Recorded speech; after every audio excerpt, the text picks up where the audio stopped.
So 18 Doors, we're laser focused on serving couples and families in which one partner is Jewish and one may not be.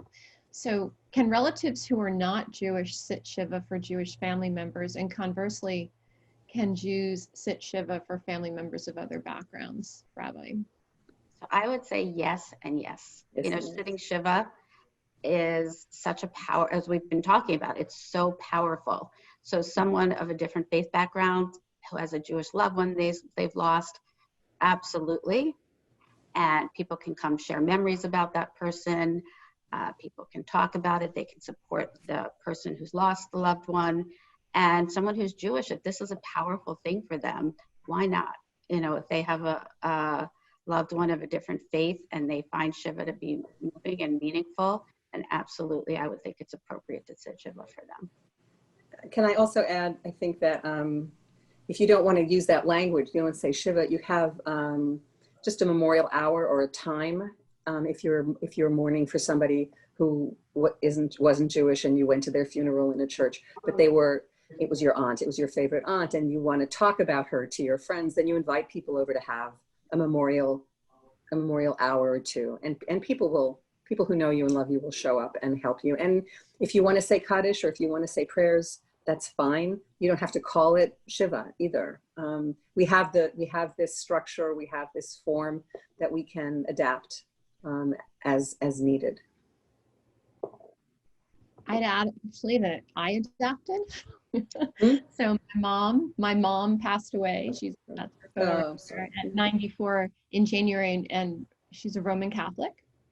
So we had her funeral mass on Sunday morning, and I'm Jewish and my children and husband are Jewish, and we sat Shiva on Sunday afternoon. And it was enormously consoling, enormously comforting to have done both.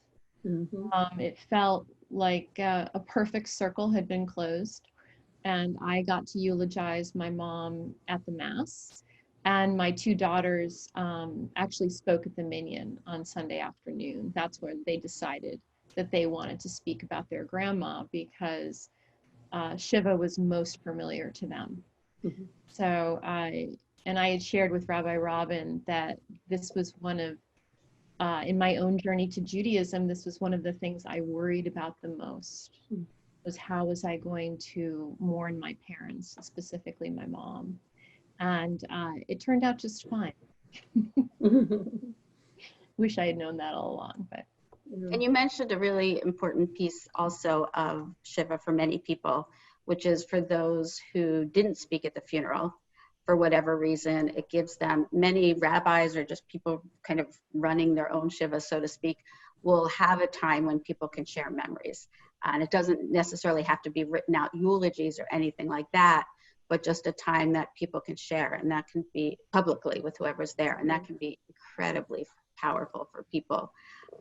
You don't have to have a 5-hour funeral, but this way it's another opportunity at Shiva for others to share.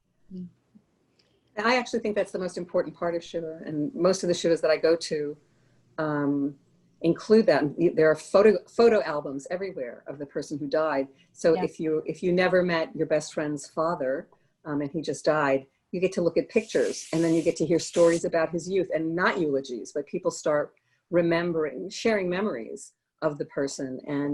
And I've been to so many Shivas where I feel like, oh gosh, I wish I'd gotten to know this person, because just from these wonderful stories I've heard and looking at these pictures and the smiles, I missed something in not knowing this human being. And I think if you're the mourner, everybody, seeing people light up about your beloved who they never met is also a great gift.